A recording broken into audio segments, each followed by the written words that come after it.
Hey everyone, it is Tuesday, although doesn't it feel like Wednesday in like a good way that we're already halfway through the week? It feels like that for me. Anyways, you are at Litvak Leadership. I am here with my new friend. Hopefully by the end he'll be new good friend, but new friend Jody Harr. Did I say it right? You did. Well done. Thank God. So Jody is an executive coach. He is leveraging his 20 years of executive and leadership experience for a national organization, which shall remain nameless, to help other people. So, Jody, welcome to Litvak Leadership Live. Thanks, Sean. I appreciate being here. I'm super excited about this. I am so excited. And I love your picture behind you. And I'm going to tell everyone, I told Jody this already, but on my phone, I use the app Todoist, which is a free to-do list, but it's called Todoist. And I have something that pops up every day, but I'm telling myself, I only look at my to-do list about every 2 or 3 days. And one of the things that pops up is the Russian proverb, the shark that does not swim dies. So Randy Chafee, that's for you. We'll see if you find this video as a call out, because Randy is the shark. So Jody, tell us about what you do in coaching individuals.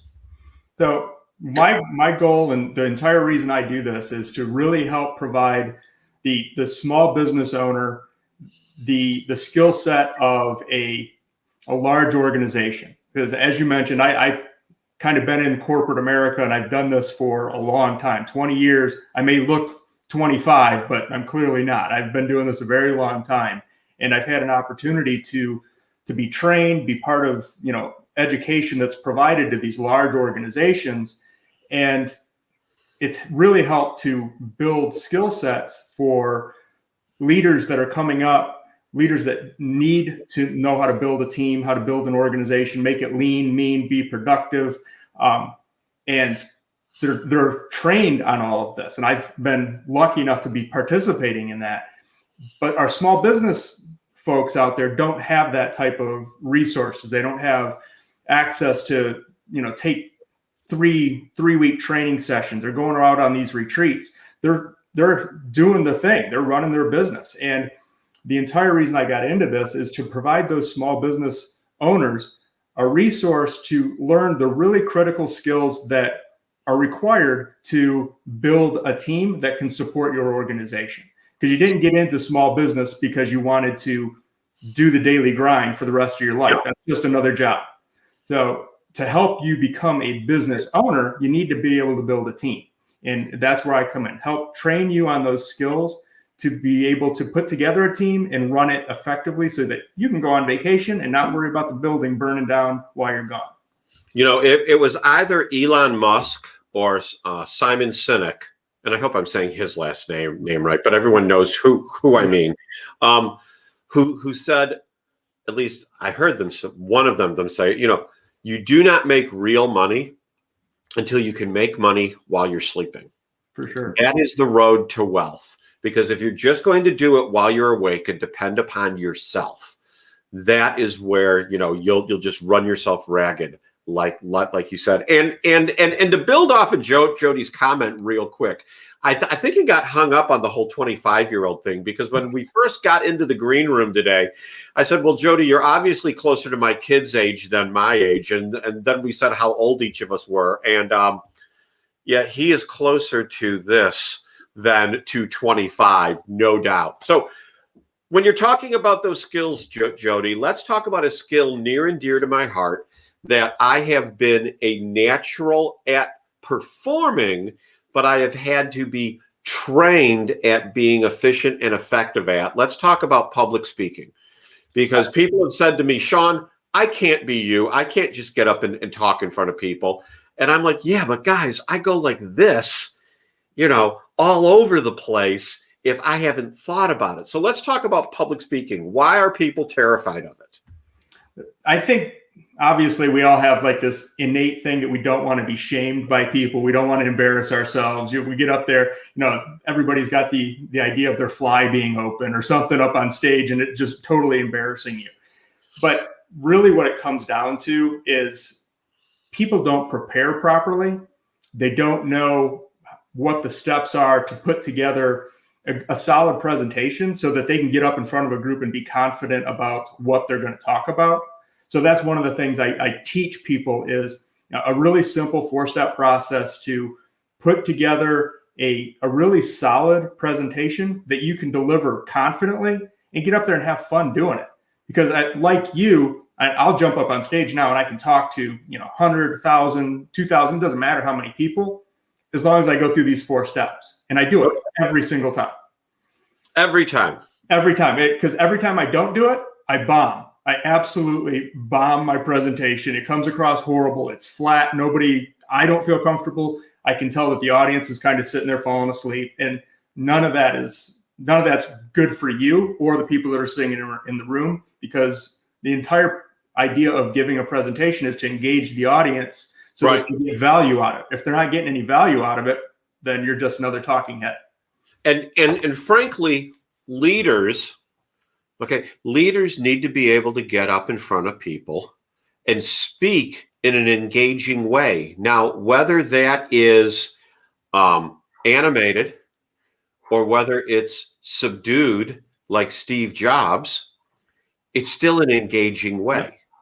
So this is for both the extrovert and the introvert. And frankly, I think introverts have an advantage that they speak slower and softer, and I think people listen a little more than they do to loud like me. That may absolutely be true, because if I look at my true self, I'm an introvert. When I'm not the person who goes to a party and wants to engage and be the social butterfly, but I can turn on the persona of the person that gets up on stage and understand that that's what my role is, and I need to interact and I need to talk and I need to say things in a way that's going to engage the audience, educate them on what I'm trying to discuss, get them to participate. And when they're done, they're thinking, that was value added. We had a good conversation. It wasn't just me being a talking head and talking at you for 20 minutes, an hour, 2 days, whatever it is. And we gathered something out of it, and they feel like that they've participated in something that was worthwhile. So what's step 1? Step 1 is preparation. And I think that this is where a lot of people, it's the very foundation of it, they skip it. They just think that they know everything, that, hey, I don't need to prepare for this. And I don't care if it's a 10-minute portion of a meeting, a 1-hour presentation, or if you're doing a 3-day event, you have to prepare, because you need to be the expert on the material that you're delivering so that everything else kind of just flows through. You can't have an intelligent conversation about something you don't know, because the first question you get is going to trip you up and you're going to be hung up and you're going to have a hard time recovering.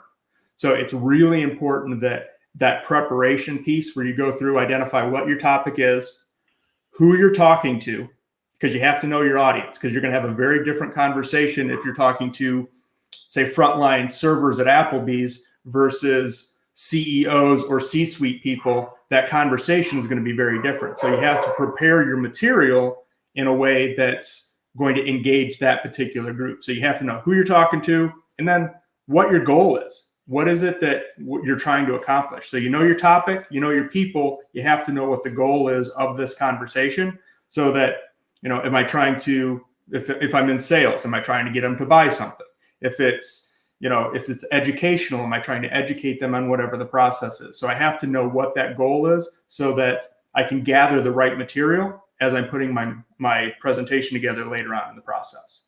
All right. What's step 2? Step 2 is outline. This is where I'll go through and figure out, okay, what is my agenda overall going to look like for this presentation? And whether it's virtual or in person, it doesn't matter. It's the same process. So I'll go through and essentially put my agenda slide together. What are all my topics going to be?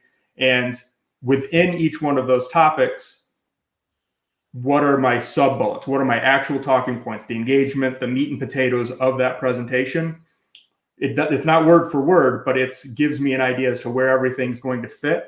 And I can visually now I can see what is the flow of this presentation going to look like, and does it make sense? Am I missing something? Am I touching on everything that I need to touch on? Okay. Number two. Number three. Number three is probably my favorite part of it, is the building of the presentation. I'm a bit of a geek when it comes to that. I like to put presentations together. And one call out on this particular topic, when it comes to a presentation, I hate presenting somebody else's material. If somebody hands me a presentation and says, here, go deliver this, I suck at it. I'm just really bad, because it's so hard for me to get in the mindset of the person that was putting it together, that I would much rather just kind of start from scratch and say, okay, I know what the topics are. So I'll go in and I'll build my presentation based off of my outline. Well, it needs to be your story. Yes, for sure. You have to know what you're trying to, the emotion that you're trying to get across to whoever you're talking to. And Sure. The only way I can do that is if I put the material together, and I'll build out my presentation. And that, it can be, again, it depends on how long and what your goals are, but I try to keep my presentation super clean, really neat, bullet points, so that I don't want somebody reading the presentation. I want somebody paying attention to me, and the bullets are just kind of there to help guide the conversation. So what are your thoughts on with presentations? Should there be any words on the screen or the image or the slide or whatever you want to call it? Or should it just be an image? And then you're telling the story.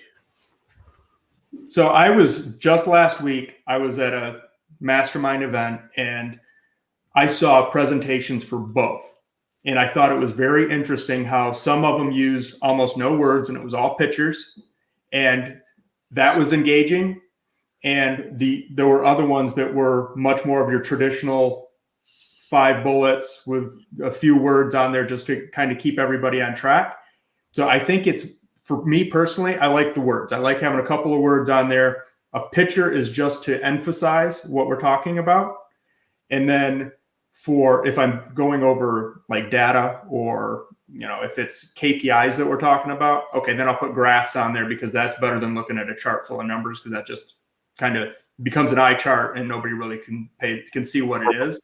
So it's much more of pictures when they're needed, clean bullets most of the time, because I use a presentation to keep me on track more than for everybody else to pay attention to.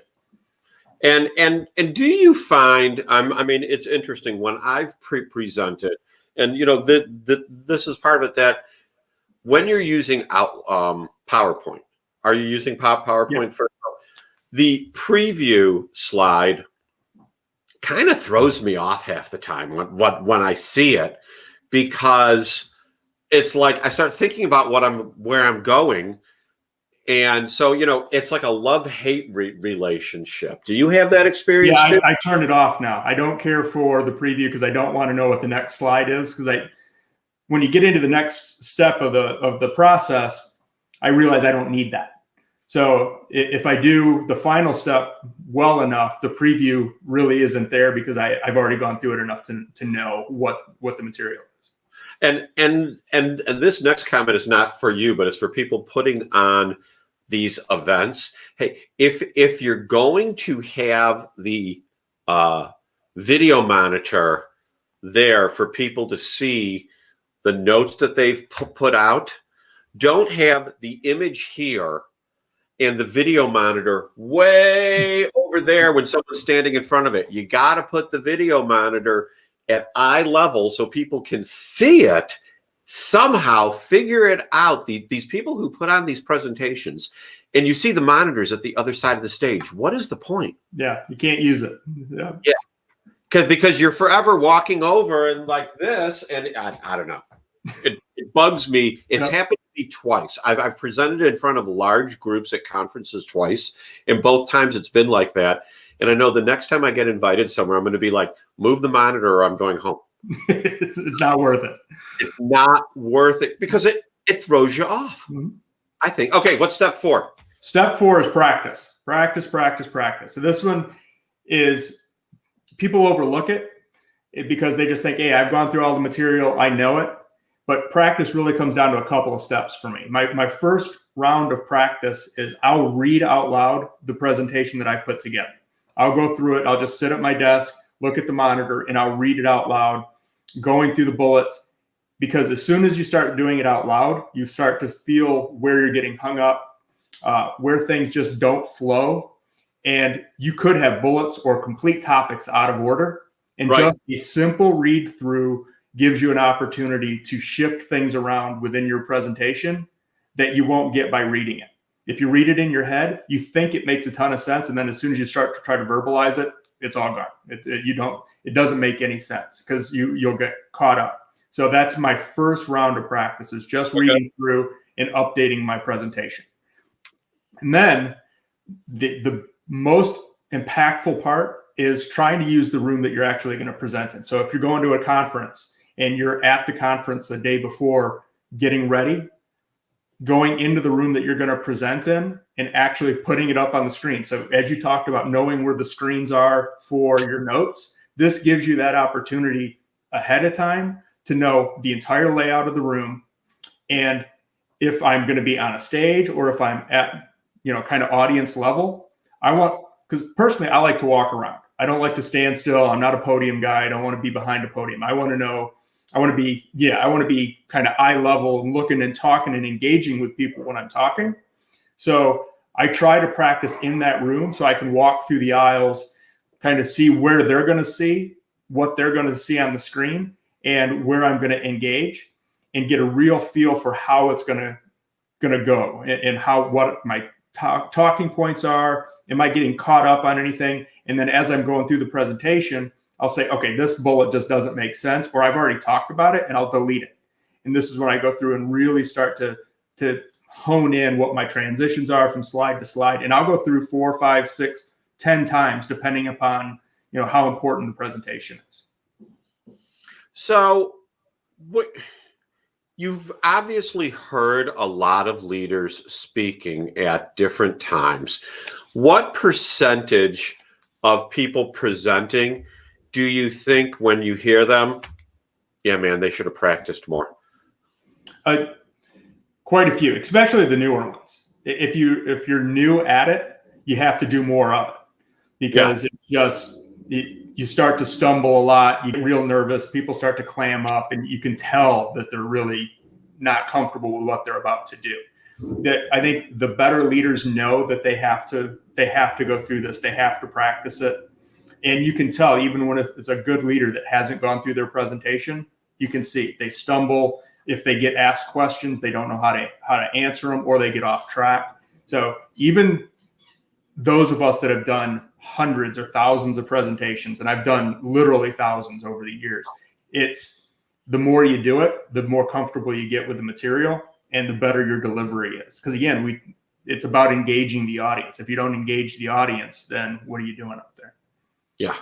I mean, and I'll tell you, people just they get very, very hung up. And frankly, I guess my advice, and I'm curious what yours is when you're up in front of people talking, just be yourself. Yeah.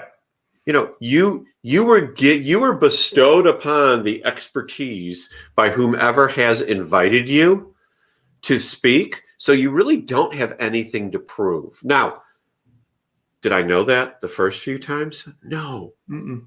But it's something I've learned. So Wes Wyatt, a social media legend, is here today. And he gets all the club every time I call him that. Love the calm under pressure picture in your office. Oh, that's what you're saying. Okay. Yeah, that's the shark. Thanks for the presentation tips. Wes is a great guy and an awesome speaker in his own right. So when you look at leaders, where should they go to get this training? Because they can't train themselves, can they? Well, they can, obviously. I mean, you did it. I did it for the most part. I've had some tips given to me over the years, but it took me a long time. I mean, it took years for me to figure it out. I can help for sure. I mean, you've got it up on the screen right now, my 90-day leaders program. If you want to go there, I can absolutely help people out with learning the skills.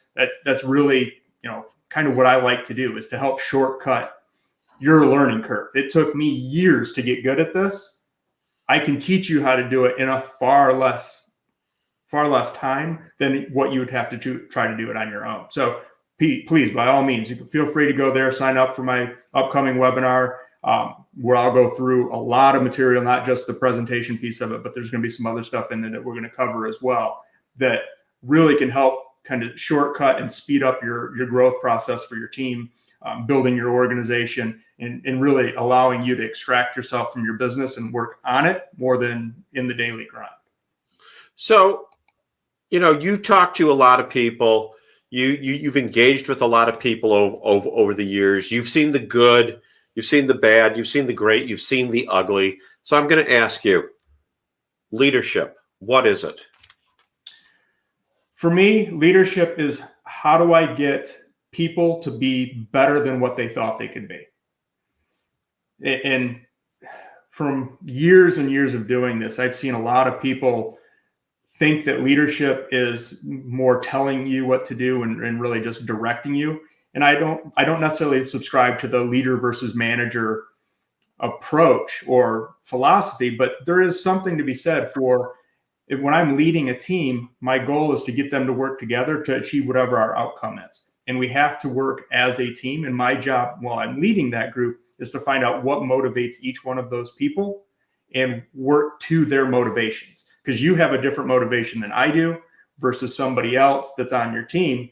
And if I don't know that person well enough to understand what motivates them, I could be giving them a reward that turns them off or makes them go inward and not want to participate. So I have to understand that each person is different. Even though we're working towards the same goal, it's not a one-size-fits-all method for getting the best out of people. And that's our job as leaders, is to figure out what that is, introduce it, utilize those skills to make the best out of those people and make them achieve more than they ever thought they could. So I once read, and then I tried it in practice, publicly praise extroverts, privately praise introverts. And when I first read that, I thought, well, that's not fair. Everyone likes to have their horn tooted publicly. And my wife told me, my wife, the introvert, no, everyone doesn't like that, Yep. Sean. You like that. Everyone does not like that. Yeah, some people like to be up on stage and handed the big award and make big fanfare. Others tell them in private, and that's all they want.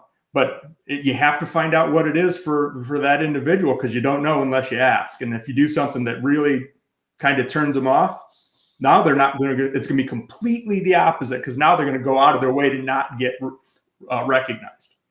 So I ask most everyone this next question, and people are somewhat caught off guard with it. They sometimes stumble on it. Others lean completely into it. So I say all that to ask you this.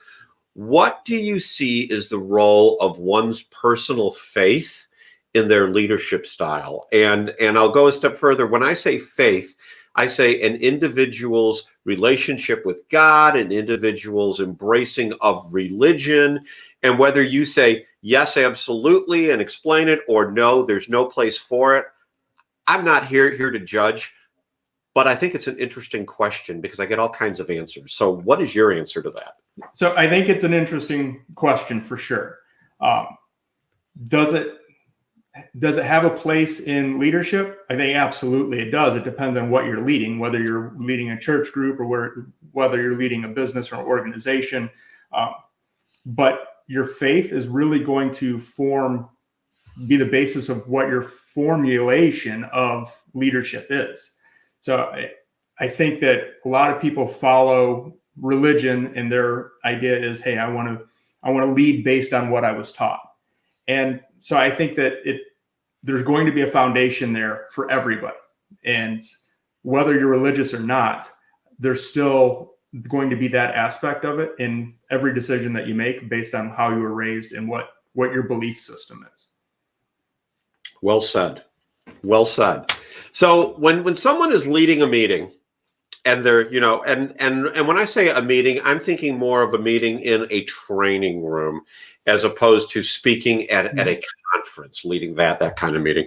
You know, you're leading a meeting in a conference room of anywhere from 5 to 25 people.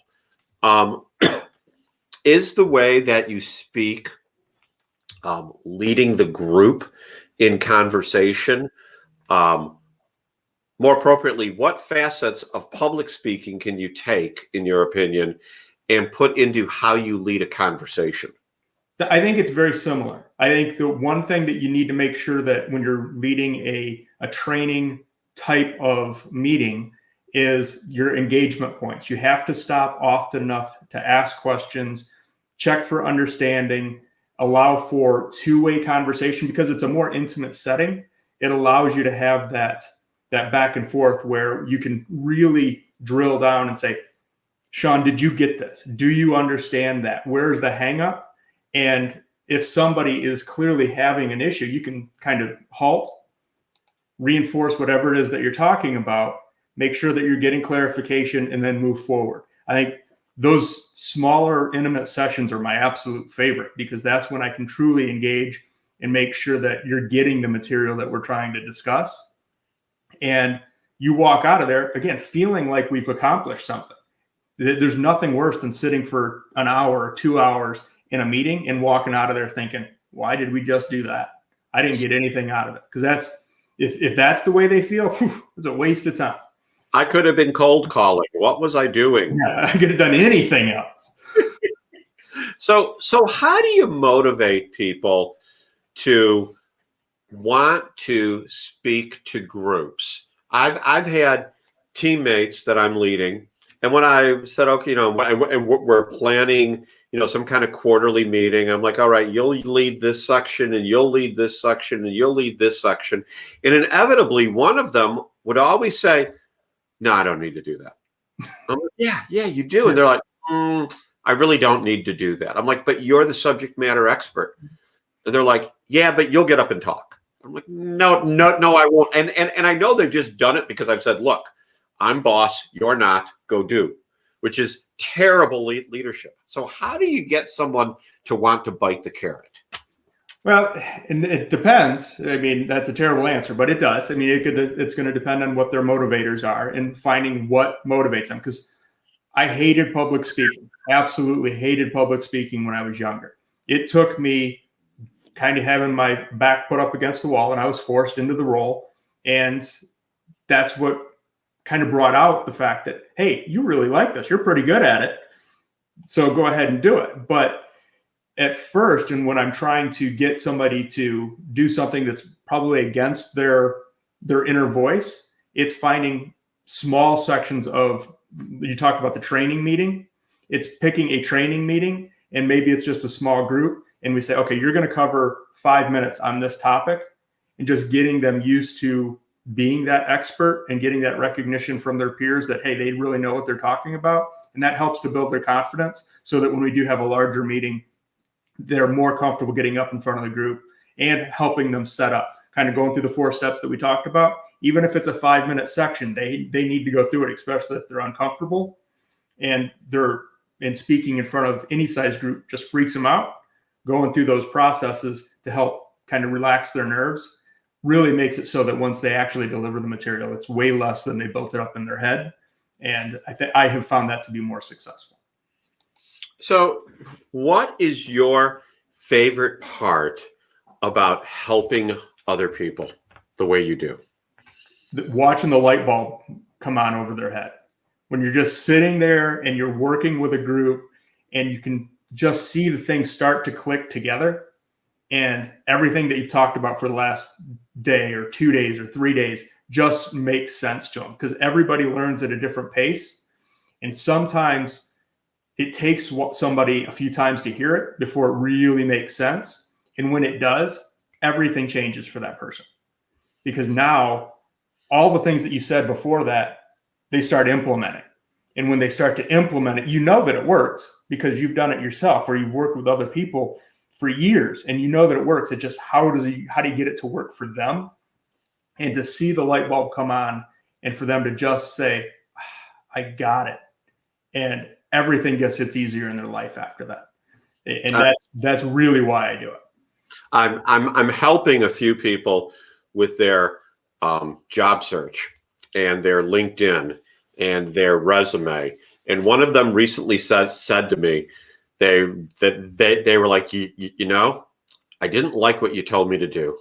I wasn't comfortable with what you told me to do. I really didn't even like how you said it. And I'm like, They're like, but I did it anyways. And now I'm getting far more views on my profile than I ever thought I could get. Thank you. And I was like, whoa. Okay. The light bulb went off on that. So it is pretty amazing. And to have someone come back and actually tell you is just so gratifying. So what strategies do you use to get people to move into the uncomfortable for themselves? Identifying, where their sticking points are is big. If it's somebody that has a hard time, and I'll use accountability for an example. People hate the word accountability. They think it's a bad conversation. They think that it's a difficult conversation. They go out of their way to avoid accountability. But teaching them that accountability is not bad, that you get huge benefits by having these accountability conversations. So you show them hey, this is the outcome if you follow the process. And then slowly introducing each one of those little steps. Hey, this is how you have that accountability conversation. This is how you set up the conversation so that it's not a shock. And getting them to take little steps into that uncomfortable area where they were doing everything in their power to avoid it, but putting it in actionable bite-sized chunks that they can do if they just follow your steps. Say, hey, you don't have to think about it. Just do what I told you. Kind of like your LinkedIn example. You just do what I tell you to do, and you're going to see the results. And once you've seen the results, you'll go back and you'll do it again because you know that it works, and you'll do it better the next time. So it's just kind of that slow, methodical step by step process. Awesome. So Jody, we've gone 32 minutes on the 30-minute show, which is always gratifying. And I'll tell you, the entire time I've been like, clock slow down. Great information. But now's the part of the show where I turn it over to you for a couple minutes. And what I want you to talk about for the next couple moments is what you think people should be doing to grow. I think the very first thing that people need to do is find somebody who's better than them at something and use them as a mentor or a coach. Because I spent 25 years thinking I had to figure everything out on my own, and it stunted my growth dramatically. I would be so much further ahead if I had been willing to reach out to somebody that knew more, had already been down the path, and either hired them or just sought them out to become a mentor or a coach for me. I signed up for a coaching program less than a year ago, and I've learned more in that period of time utilizing a good group of coaches than I ever could have learned on my own. And I think that is one thing that, especially in the small business realm, that we all get into the position where we think we have to figure everything out and we have to make all the decisions. But there's been people that have been down the path. Use their experience, follow them, utilize their skill set to help make you better, and it'll shrink up your learning curve dramatically. You'll make huge strides really, really quickly. Awesome. That is great advice. So Jody, thank you so much for being on the show today. I know you've helped some folks with not only public speaking, but also how to grow as an individual. Thank you, sir. I appreciate being on. You bet. And everyone else, that was Litvak Leadership Live for today. We will be back tomorrow talking to another person about something different, and they live in a different part of the country. But it's all about leadership, nonetheless. Everyone, have a blessed day. Bye now.